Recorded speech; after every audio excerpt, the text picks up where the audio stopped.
CEC UGC consortium for educational communication university grand commission के माध्यम से मैं सत्यम तिवारी आप सभी का हार्दिक स्वागत करता हूं। आज के सत्र की शुरुआत, जिसका चर्चा का जो विषय है यौगिक सूक्ष्म व्यायाम, एक वैदिक प्रार्थना से हम करते हैं। वैदिक प्रार्थना करने से हमारा जो चित्त है वह शांत हो जाता है, जिससे हम श्रवण, मनन और निधिध्यासन के माध्यम से योग के तत्वों को अपने जीवन में अपना सकते हैं। प्राणायाम प्रार्थना करने के लिए आप अपने शरीर को स्थिर कर लें, मन को एकाग्र कर लें, लंबी धीमी गहरी श्वास भरें। ओम भद्रं कर्णेभिः शृणुयाम देवाः, भद्रं पक्षैर्माक्षभिर्यजत्राः, स्थिरैरङ्गैः सुस्तवागुंसस्तनूभिः व्यसेम देवहितं यदायुः। ओम शांति शांति शांति। भद्रं कर्णेभिः शृणुयाम देवा, भद्रं पक्षैर्माक्षभिर्यजत्राः, स्थिरैरङ्गैः सुस्तवागुंसस्तनूभिः व्यसेम देवहितं यदायुः। इस प्रार्थना में ऋषि ईश्वर से, परमात्मा से यह प्रार्थना कर रहा है कि उसके जो कर्ण है, भद्रम कर्णे भी, उसकी जो ओरिएंटेशन है, सुनने की जो शक्ति है, वह भद्र विषयों पर ही लगे। भद्रम पक्षे, जो उसके नेत्र हैं, जो देखने की शक्ति है, वह भी शुभता को ही प्रदर्शित करे। इसी प्रकार से उसका पूरा अंग प्रत्यंग, उसका पूरा का पूरा जीवन शुभता को ही समर्पित हो, स्वास्थ्य को समर्पित हो, सामंजस्य को समर्पित हो, संवर्धन को समर्पित हो, समाज को समर्पित हो, सात्विक गुणों के आधान को समर्पित हो। आज की जो चर्चा का विषय है कुछ इसी प्रकार का विषय है, जिसका नाम है यौगिक स्थूल व्यायाम। यौगिक स्थूल व्यायाम। यदि आप हमारी पुरानी श्रृंखला के सभी लेक्चर्स को देखते आ रहे हैं तो आपको ज्ञात होगा कि हम इसके पहले यौगिक सूक्ष्म व्यायाम के ऊपर चर्चा कर चुके हैं। काफी विशद चर्चा की है। कई कड़ियों में यौगिक सूक्ष्म व्यायाम के सभी क्रियाकलापों को, सभी अनुकल्पों को हमने देखने का प्रयास किया है। यौगिक स्थूल व्यायाम और यौगिक सूक्ष्म व्यायाम, ये दोनों आपस में जुड़े हुए हैं। कैसे जुड़े हुए हैं? क्योंकि इन दोनों का जो उद्धरण, इन दोनों का जो रेफरेंस मिलता है वह एक ही पुस्तक में मिलता है, जिसका नाम होता है यौगिक सूक्ष्म व्यायाम। तो आप कहेंगे कि यौगिक सूक्ष्म व्यायाम पुस्तक का नाम है और उसके अंतर्गत स्थूल व्यायाम भी है। हाँ जी, कुछ ऐसी ही बात है। तो हमारे पास एक पुस्तक प्राप्त होती है जिसको हम कहते हैं यौगिक सूक्ष्म व्यायाम। और इसके ऑथर कौन है, इसके राइटर कौन है? तो स्वामी धीरेन्द्र ब्रह्मचारी जी को इसका ऑथर माना गया है। और स्वामी धीरेन्द्र ब्रह्मचारी ने किससे इस विद्या को सीखा है? क्योंकि आपको ज्ञात होना चाहिए, योग की जो परंपरा है वह अनवरत हजारों सालों से चली हुई आ रही है। कैसे चली हुई आ रही है? तो गुरु शिष्य परंपरा के माध्यम से। हर गुरु अपने किसी प्यारे शिष्य को उसके ज्ञान को समर्पित करता है और आगे इस प्रकार से परंपरा चलती है। तो स्वामी कार्तिकेय जी जो गुरु थे स्वामी धीरेन्द्र ब्रह्मचारी जी के, उनसे उन्होंने यौगिक सूक्ष्म व्यायामों के सभी क्रियाकलापों को सीखा। उसके साथ ही उन्होंने सीखा यौगिक स्थूल व्यायामों को। लेकिन जो संख्या है उसमें यौगिक सूक्ष्म व्यायामों की संख्या ज्यादा है, 48 संख्या मिलती है यौगिक सूक्ष्म व्यायामों की, और स्थूल व्यायामों की संख्या 5 है। तो इस प्रकार से उस पुस्तक का जो नामांकन हुआ है वह यौगिक सूक्ष्म व्यायाम के माध्यम से ही हुआ है। तो उस पुस्तक में आपको शुरुआत से 1 से लेकर 48 तक के जो अभ्यास हैं यौगिक सूक्ष्म व्यायाम के नाम से मिलेंगे। उसके बाद 1 से लेकर जो 5 अभ्यास हैं वह यौगिक स्थूल व्यायाम के नाम से आपको मिलेगा। तो इस प्रकार से आपने देखा कि इसका रेफरेंस कहाँ पे मिलेगा? तो यौगिक सूक्ष्म व्यायाम नामक पुस्तक में मिलेगा, जिसके ऑथर स्वामी धीरेन्द्र ब्रह्मचारी जी हैं, जिन्होंने इस विद्या को सीखा है स्वामी कार्तिकेय जी महाराज के माध्यम से। तो जो भी व्यक्ति यौगिक स्थूल व्यायाम को सीखना चाहते हैं उन्हें अनिवार्य रूप से यौगिक सूक्ष्म व्यायामों को पहले सीखना पड़ेगा, क्योंकि जब तक आप सूक्ष्म अभ्यासों को न सीखें स्थूल अभ्यासों पर आप संपूर्णता प्राप्त नहीं कर सकेंगे। जब हमने आपको सूक्ष्म व्यायामों का इंट्रोडक्शन बताया था तो बताया था सूक्ष्म व्यायाम आपके शरीर के सूक्ष्म सूक्ष्म अवयवों के ऊपर कार्य करते हैं। आपका जो शरीर है ना, आप देखने में तो एक व्यक्ति मालूम पड़ते हैं ना, लेकिन उसके अंदर बहुत सारे विभाग हैं। आप अपने शरीर में देखेंगे बहुत सारे अंग तंत्र हैं, पाचन तंत्र है, आपका जो परिसंचरण तंत्र है, आपका जनन तंत्र है, आपका और भी बहुत सारे सिस्टम है, मस्कुलोस्केलेटल सिस्टम है। तो आप एक शरीर के रूप में दिखते हो, लेकिन बने हुए हो बहुत सारे अंग तंत्रों से। और ये जो अंग तंत्र हैं, ऑर्गन सिस्टम्स हैं, ये भी बने हुए हैं बहुत सारे अंगों से। जैसे पाचन तंत्र आप देखें, पाचन तंत्र का कार्य क्या है? भोजन को पचाना और जो अपशिष्ट पदार्थ उत्पन्न हुए हैं उनको निष्कासित करना। तो पाचन तंत्र एक कार्य है, लेकिन उसके अंदर बहुत सारे अंग हैं, जैसे स्टमक, इंटेस्टाइन आंतों में भी दो भाग हो जाते हैं, स्मॉल और लार्ज, छोटी आंत और बड़ी आंत। इस प्रकार से बहुत सारे अंग आपस में मिलकर एक अंग तंत्र बनाते हैं। अब अंगों के अंदर जाएं, अंग भी, एक जो अंग आप देख रहे हैं उसके भी बहुत सारे उतक हैं, बहुत सारे टिश्यूज हैं, उसके भी बहुत सारे अलग अलग कंपोनेंट्स हैं। उतक में भी अंदर अगर आप जाएं तो बहुत सारे सेल्स मिलेंगे जिनको हम कहते हैं कोशिकाएं। कोशिकाओं के अंदर भी आप जाएं तो उसमें जीव द्रव्य मिलेगा, उसमें न्यूक्लियस, आपको केंद्र मिलेगा, उसके अंदर केंद्रक न्यूक्लियोलस मिलेगा, उसमें क्रोमेटिन मटेरियल मिलेगा, उसमें cytoplasm, protoplasm, mitochondria, Golgi body, RNA, DNA, आपको सारे स्ट्रक्चर्स अलग अलग भागों में देखने को मिलेंगे। तो कहने के लिए आप एक व्यक्ति हो, लेकिन आप चलते फिरते कोशिकाओं, ट्रिलियंस ऑफ सेल्स का एक कॉलोनी हो, और ये आपस में सामंजस्य बनाकर रहते हैं तो आप स्वस्थ होते हो। और जब आपस में इनकी गठजोड़ता खराब होने लगती है तो बहुत सारे रोग होने लगते हैं, जिसको वैज्ञानिकों ने कहा ऑटो इम्यून डिसऑर्डर। क्या है ऑटो इम्यून डिसऑर्डर? जब आपका शरीर आपके शरीर को ही पहचानना बंद कर देता है, आपके सेल्स आपके बॉडी के ही दूसरे सेल्स को पहचानना बंद कर देते हैं और उन्हें मारने लगते हैं। तो इसी से ऑटो इम्यून के बहुत सारे डिसऑर्डर्स और भी लाइफस्टाइल के बहुत सारे डिसऑर्डर्स आने लगते हैं। तो सूक्ष्म व्यायामों का जो क्रियाकल्प है वह आपके शरीर के सूक्ष्म सूक्ष्म भागों के लिए है।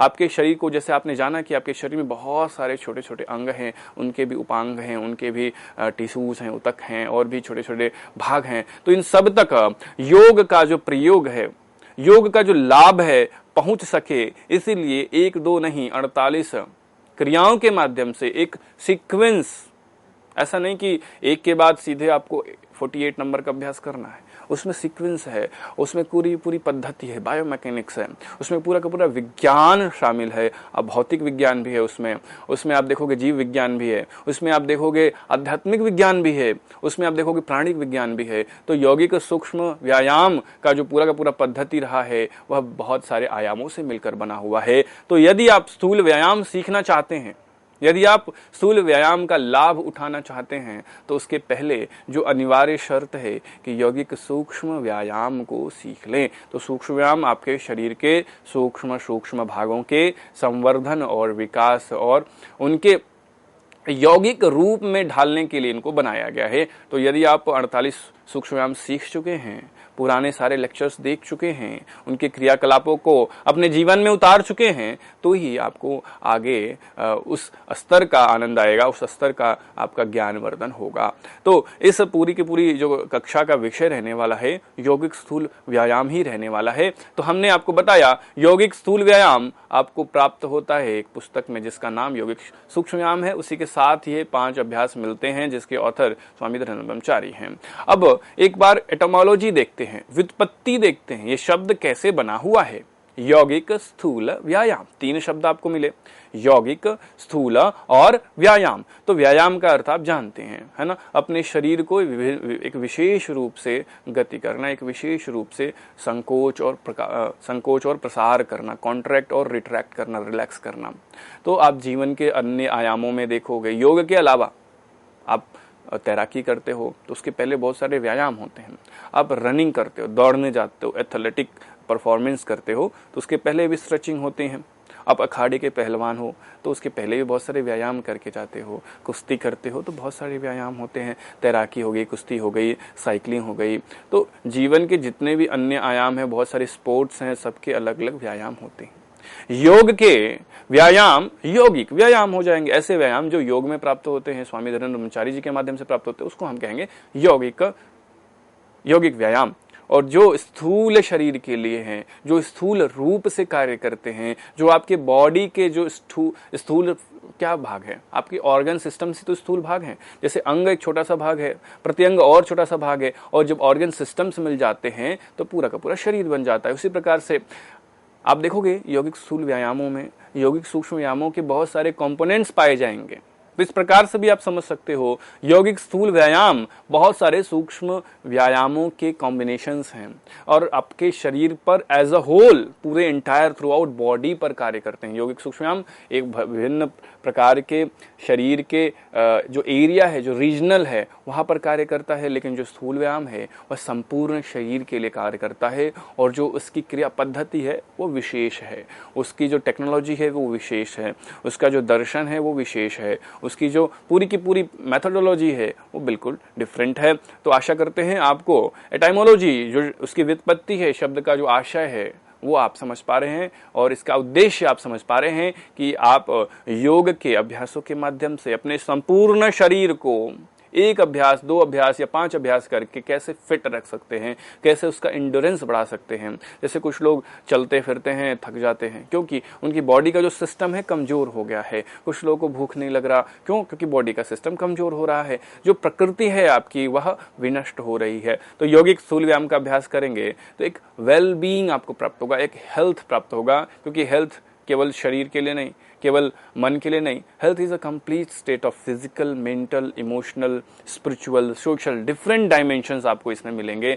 तो आशा करते हैं इस प्रकार से आपने यौगिक स्थूल व्यायाम के का थोड़ा सा परिचय प्राप्त किया है। इसी प्रकार से हम आगे चलते हैं और देखते हैं कितनी संख्याएं हैं, कितने यौगिक स्थूल व्यायाम है। आपको पता है कि जो सूक्ष्म व्यायाम है 48 हैं, तो स्थूल व्यायामों की संख्या कितनी है? तो स्थूल व्यायामों की जो संख्या है वो आपके समक्ष प्रस्तुत है, 5 संख्याएं हैं। देयर आर 5 स्थूल व्यायाम। जो पहला है वह है रेखा गति। पहला क्या है? रेखा गति। रेखा में चलना है, एक रेखा में, लीनियर मोशन में चलना है, एक लाइन में चलना है, रेखा गति। नाम ध्यान से सुना करें, जब नाम नहीं सीखेंगे तो उसकी क्रिया पद्धति को कैसे सीखेंगे, और जब तक क्रिया पद्धति न सीखा उसका अभ्यास सही कैसे करेंगे, और बिना सही किया हुआ अभ्यास फल कैसे देगा, और बिना फल प्राप्ति के आपका जो इंटरेस्ट है, आपकी जो रुचि है वो कैसे बनेगी, और बिना रुचि के अभ्यास किया गया कितने दिन अभ्यास कर पाओगे, और बिना काफी दिनों के अभ्यास से आप योग से लाभ कैसे उठा पाओगे। इसीलिए शब्दों को अच्छे से समझिए, उसके अर्थ को अच्छे से समझिए, उसकी व्युत्पत्ति को अच्छे से समझिए, उसकी क्रिया पद्धति अच्छे से समझिए। इस प्रकार से आपकी जो प्रज्ञा है, जो आपकी बुद्धि है, वह विकसित होगी और धीरे धीरे जिसकी बुद्धि में सुधार आ जाता है ना, उसके जीवन में सुधार आ जाता है। जिसकी बुद्धि में ह्रास होता है, जिसकी बुद्धि नष्ट हो जाती है, उसका जीवन आज नहीं कल नष्ट हो जाएगा। तो इस प्रकार से योग के सभी अनुकल्पों को आप देखते हुए चलें, एक एक पॉइंट को, एक एक बिंदुओं को ध्यान से समझते हुए चलें। तो हमने आपको बताया पहला जो यौगिक स्थूल व्यायाम है वह है रेखा गति। एक रेखा, सीधी रेखा, रेक्टिलिनियर मोशन में चलना है, सीधा सीधा चलना है, कुछ इस प्रकार से हम समझ पा रहे हैं। दूसरा जो है नाम, उसको कहते हैं हृद गति। हृद गति, हृदय से बना हुआ है हृद गति। गति का अर्थ आपको पता है, मूवमेंट, जिसमें कुछ ना कुछ परिवर्तन हो रहा। और उसका दूसरा नाम भी है जो देशज भाषा में है, वो है इंजन दौड़, क्योंकि इसको करते हुए आपका जो शरीर है या जो आप हैं, आपकी जो शरीर से ध्वनि उत्पन्न हो रही है वो इंजन के आवाज की भांति होती है, इसलिए इसको हम इंजन दौड़ भी कहते हैं। तो पहला हो गया रेखा गति, दूसरा हो गया हृदय गति। हृदय गति भी कुछ लोग कहते हैं, लेकिन जो शुद्ध नाम है वो हृदय गति है। आप इंजन दौड़ भी कह सकते हैं, हृदय गति कह सकते हैं। तीसरा जो नाम है उत्कूर्दन। उत का अर्थ ऊपर है, कूर्दन गति से, कूदने से, उछलने से आपको जान पड़ता है। चौथा जो नाम है वह है ऊर्ध्व गति। ऊर्ध्व गति, ऊर्ध्व का अर्थ भी ऊपर से ही है और गति का अर्थ है मूवमेंट। तो ऊपर की ओर कुछ गति हो रही, ऊपर की ओर मूवमेंट हो रही है। तो पहला रेखा गति है, दूसरा हृदय गति है, तीसरा उत्कूर्दन है, चौथा ऊर्ध्व गति है और पांचवा है सर्वांग पुष्टि। आप शुरू के जो 4 हैं उनमें देखोगे तो उनका जो नामांकरण किया गया है उसके मैकेनिक्स के ऊपर किया गया। जैसे रेखा गति, तो आपकी जो मूवमेंट है बॉडी की कैसी होगी, तो एक रेखा में होगी। तो ये आपको चलना सिखा रहा है, आपको कैसे चलना चाहिए दोनों पैरों पे, एक सीधे डायरेक्शन में चलना चाहिए रेखा गति के माध्यम। हृदय गति, वो आपके हृदय की गति को दिखा रहा है, आपके स्टेमिना इंड्योरेंस को दिखा रहा है। उत्कूर्दन, ये भी एक प्रकार से कूदने जैसी मूवमेंट है। और चौथी जो गति है, चौथा जो नाम है वो है ऊर्ध्व गति। इसमें भी शरीर का ऊर्ध्व गमन, ऊर्ध्व गति दिखाई जा रही है। तो ये चारों जो नाम है वो गमन के नाम से, वो क्रिया के नाम से, वो मैकेनिक्स के नाम से, वो मेथोडोलॉजी के नाम से रखे गए हैं। लेकिन जो पांचवा नाम है, जो पांचवा अभ्यास है, उसको हम कहते हैं सर्वांग पुष्टि। ये जो है, ये लाभ के अनुसार इसका नाम रखा हो गया। उससे फायदा क्या होगा, पांचवे के अभ्यास से फायदा क्या होगा, तो सर्व अंग पुष्टि। आपके सभी अंगों में, जैसे मैंने आपको बताया था, आपका शरीर अंग तंत्रों से मिलकर बना हुआ है। अंग तंत्र अंगों से मिलकर बने हुए हैं, अंग ऊतकों से मिलकर बने हुए, ऊतक कोशिकाओं से मिलकर बने हैं, कोशिका जो माइक्रो और सेल ऑर्गेनेल्स हैं उनसे मिलकर, उपांगों से मिलकर बने हुए हैं। तो इसके अभ्यास से, जो पांचवा अभ्यास है, उसके अभ्यास से सर्व अंग पुष्टि होती है। आपके शरीर के सभी भागों में पुष्टि होती है, जो कि लक्ष्य है यौगिक स्थूल व्यायाम का। क्योंकि यौगिक स्थूल व्यायाम सूक्ष्म व्यायाम के रूप में शरीर के केवल एक भाग के लिए नहीं है, शरीर के संपूर्ण भाग के लिए है, जीवन के संपूर्ण आयाम के लिए है, जीवन के संपूर्ण क्रियाकलापों के लिए है। तो जो पांचवा अभ्यास है सर्वांग पुष्टि, जिसका नाम होता है, उसके अभ्यास से आपके सभी अंगों की पुष्टि होती है। पुष्टि शब्द बहुत ही महत्वपूर्ण शब्द है। पुष्टि से रिहेबिलिटेशन, पुष्टि से मैनेजमेंट, पुष्टि से ट्रीटमेंट, पुष्टि से केयर, बहुत सारे अर्थ निकाले जा सकते हैं, है ना। आपके जो अंग है उनका मैनेजमेंट कैसे होगा, उनका ट्रीटमेंट कैसे होगा, उनका केयर कैसे होगा, उनका रिहेबिलिटेशन कैसे होगा, जो अंगों को प्रॉपर न्यूट्रिशन चाहिए वो मिल रहा है कि नहीं मिल रहा है, उनसे जो एक्सक्रीशन होना चाहिए वो मिल रहा है कि नहीं मिल रहा है, उसमें ऊर्जा का उत्पादन हो रहा है कि नहीं हो रहा है। तो सर्वांग पुष्टि देखने में और करने में तो बड़ा सरल अभ्यास हो जाएगा, कुछ के लिए मुश्किल भी हो सकता है क्योंकि थोड़ा सा टेक्निकल ये अभ्यास होने वाला है। लेकिन इसके अभ्यास से आप अगर 4-5 बार रोज अभ्यास करो कुछ दिनों तक, तो आप देखोगे कि आपके शरीर में एक अलग प्रकार की स्फूर्ति आ रही है। तो आशा करते हैं ये जो 5 नाम हैं आपने याद किए हैं, यौगिक स्थूल व्यायाम के 5 नाम आपको कंठस्थ हो जाने चाहिए। कौन कौन से हैं? रेखा गति, हृदय गति, उत्कूर्दन, ऊर्ध्व गति, सर्वांग पुष्टि। एक बार और मैं रिपीट करता हूं, रेखा गति, हृदय गति या इंजन दौड़। तीसरा है उत्कूर्दन, इसको कुछ लोग जंपिंग भी कहते हैं। तो जंपिंग चूंकि अंग्रेजी नाम हो जाता है इसलिए हमने यहाँ पर शामिल नहीं किया है, तो उत्कूर्दन को हम जंपिंग भी कह सकते हैं, उत्कूर्दन भी कह सकते हैं। चौथा नाम है ऊर्ध्व गति, उसका कोई दूसरा नाम नहीं है। और जो 5वां अभ्यास है वह है सर्वांग पुष्टि, इसका भी कोई दूसरा नाम नहीं है। सर्वांग पुष्टि अपने आप में संपूर्ण नाम होता है। तो इस प्रकार से आपने परिचय देखा है, व्युत्पत्ति देखा है, उसका एक बेसिक्स अंडरस्टैंडिंग देखा, उसकी संख्या कितनी यौगिक स्थूल व्यायामों की देख ली, कहाँ से इसका रेफरेंस मिलता है, कहाँ से इसका प्रयोग किया जाता है, क्यों किया जाता है, इसका क्या आपके बायोफिजियोलॉजी पे क्या इसका इफेक्ट है, आपके माइंड पर क्या इसका इफेक्ट है। इस प्रकार से आपने एक बेसिक सी अंडरस्टैंडिंग प्राप्त कर ली है। आगे हम चलते हैं। जो पहला अभ्यास है, इस पूरे सत्र का जो पहला अभ्यास है, यौगिक स्थूल व्यायामों का जो पहला अभ्यास है, जो आपने पहले 5 नामों में याद कर रखा है, पहला अभ्यास क्या है? रेखा गति। फर्स्ट प्रैक्टिस इज रेखा गति। जब आपने सूक्ष्म व्यायाम सीखा था तो आपको याद होना चाहिए कि आपने सबसे पहले समस्थिति सीखा था। किस प्रकार से आप अपने शरीर को सम करेंगे, दोनों पैरों पर पूरे शरीर के भार को किस प्रकार से स्थिर करेंगे, और उसके बाद से सारे अभ्यास करेंगे। उसी प्रकार से रेखा गति फर्स्ट प्रैक्टिस होगी स्थूल व्यायामों की। इसमें बाकी के जितने भी नियम हैं जो यौगिक सूक्ष्म व्यायामों में हमने लगाए थे, हमने सीखे थे, वो सारे नियम यहाँ पर भी लगेंगे। यौगिक स्थूल व्यायामों में भी शरीर की गति होगी, यौगिक स्थूल व्यायामों में भी एक पार्टिकुलर ब्रीदिंग टेक्निक होगी, किस प्रकार से श्वास लेना है, कहाँ छोड़ना है। यौगिक स्थूल व्यायामों में भी पार्टिकुलर बेंडिंग हो गई, कहाँ से बेंड करना है, कहाँ से मूव करना है, किस प्रकार से मूव करना है, ब्रीदिंग का मैकेनिक्स कैसे होगा, श्वास नाक से लेना है कि किस प्रकार से छोड़ना है या लेने पर बल देना है, उसी प्रकार से सजगता भी रहेगी। तो सजगता तो विशेष रूप से यौगिक स्थूल व्यायामों में एक लाइन में कहा जा सकता है कि या तो जहां पर प्रभाव सबसे ज्यादा आ रहा है वहां पर सजग हो जाओ, या संपूर्ण शरीर के लिए सजग हो जाओ। दो बिंदु आप रख सकते हैं, या तो उस बिंदु पर जहां पर अभ्यास का प्रभाव आ रहा है, या संपूर्ण शरीर के लिए आप सजग हो जाओ। तो पहला जो अभ्यास है रेखा गति, नाम है रेखा, एक लाइन में चलना है, एक रेक्टिलिनियर मोशन में चलना है। तो आप अपने शरीर को देखोगे ना, आपका शरीर दाएं और बाएं दो अंगों में बटा हुआ है ना। आप अपने शरीर को बीच से अगर डाइसेक्ट करें तो सेजिटल प्लेन हो जाता है, दो भागों में बटता है। बायलेटरल सिमेट्री है, दायां भाग और बायां भाग दोनों लगभग समान है, लेकिन अगर आप बहुत सूक्ष्म रूप से देखोगे तो बिल्कुल समान नहीं है। आपका दायां चेहरा बायां चेहरा दोनों एग्जैक्ट समान नहीं है। आप अपने दाएं हाथ से ज्यादा कार्य कर सकते हैं तो हो सकता है बाएं हाथ से कार्य ना कर पाए, क्योंकि ट्रेनिंग ऐसी दी गई है ना। और पैरों के बनावट में भी थोड़ा थोड़ा असमरूपता होता है, लेकिन जनरली एज अ होल हम बायलेट्रिकली सिमेट्रिकल हैं, हम बायलेटरली सिमेट्रिकल हैं। हमारा जो बायां भाग है और जो दायां भाग है लगभग बराबर है। आप मस्तिष्क में भी देखोगे तो अग्र मस्तिष्क के दो हिस्से हो जाते हैं।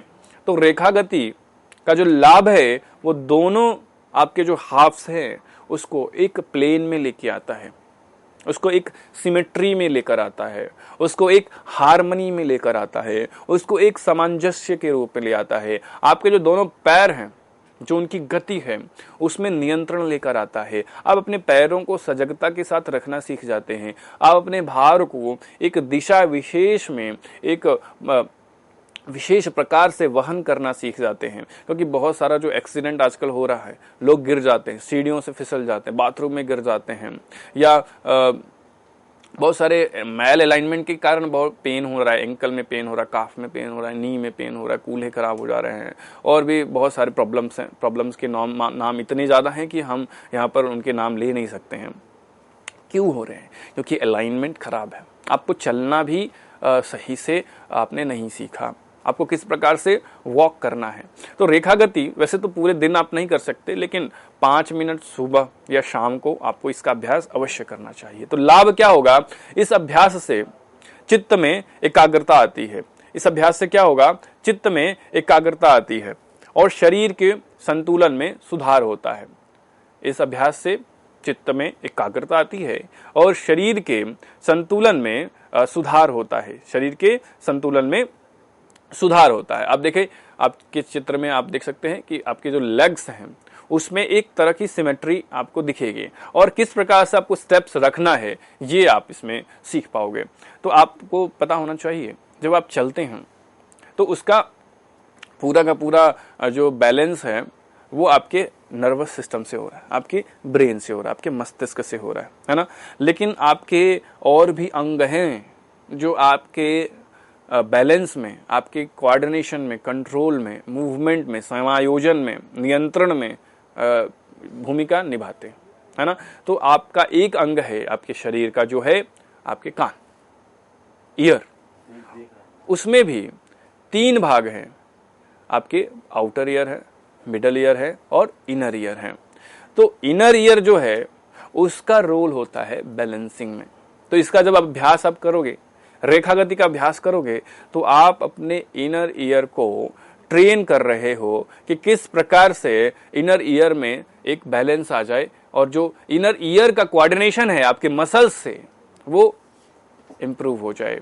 तो इस प्रकार से आप देखो कि जो न्यूरॉन्स हैं, मायोफाइबल्स हैं और जो स्केटल मसल्स हैं, उनका कोऑर्डिनेशन डेवलप होता है, उसमें एक हार्मनी डेवलप होता है, और आपकी जो गति है, आपका जो वहन है, आप अपने जिस प्रकार से अपने शरीर को कैरी करते हो, आप अपने शरीर को जिस प्रकार से निस्पंदित करते हो, उस पर आप कंट्रोल प्राप्त कर सकते हैं। स्थिति हम देखते हैं कि बाएं पैर को जमीन पर जमा कर दाएं पांव को बाएं पांव के अंगूठे के आगे इस प्रकार से स्थित करें कि दाएं पांव की एड़ी और बाएं पांव का अंगूठा आपस में मिला रहे। आप चित्र में देख सकते हैं क्रिया क्या है, बारी बारी से पांव को एक दूसरे के आगे रखते हुए 50 कदम इसी प्रकार से आगे जाना है और दाएं बाएं बिल्कुल भी नहीं करना है। आपकी जो नजर है वो भी बिल्कुल सामने होनी चाहिए। तो 50 कदम जब आगे जा लें उसके बाद 50 कदम वापस भी आए, उसी प्रकार से आए, पीछे आपको नहीं मुड़ना है ना। तो ध्यान रखना है कि चलते समय गति एक सीध में हो, दृष्टि सामने हो और पैरों की तरफ आप न देखें। चित्र आप देख सकते हैं। इसकी जो क्रिया विधि है वो डेमोन्स्ट्रेशन के माध्यम से देखते हैं। दृष्टि सामने है और पैरों को घुमाते हुए पिछले पैर के आगे बिल्कुल रेक्टिलिनियर मोशन में। देखने में बड़ा अभ्यास सरल है, लेकिन आप उनसे जाकर पूछें जिनको न्यूरो डिजेनरेटिव डिसऑर्डर्स है, पार्किंसन है, मल्टीपल स्क्लेरोसिस है, उनसे ये अभ्यास नहीं होता। क्यों नहीं होता? क्योंकि उनके जो न्यूरॉन्स हैं और जो मसल्स है आपस में कोऑर्डिनेशन खराब हो गया, उनके शरीर पर उनका नियंत्रण न रहा। तो ये अभ्यास अगर आप करें तो आपका न्यूरोमस्कुलर कोऑर्डिनेशन इंप्रूव रहेगा, अलर्टनेस, कंसंट्रेशन, फोकस, मेमोरी, ये सभी एक ऑप्टिमल फॉर्मेट में रहेगा। और आपको कोई बैलेंस से संबंधित समस्या है या वेरिकोस वेन की बहुत ज़्यादा समस्या है, एंकल में फ्रैक्चर इंजरी है, तो यह अभ्यास आपको थोड़ा सा गाइडेंस में करना है, चिकित्सकीय निर्देश में करना। तो आशा करते हैं कि रेखा गति का जो अभ्यास है आपने ध्यान से सीखा है। इसका प्रयोग आप अपने जीवन में अवश्य करेंगे। नमस्कार, हरिओम।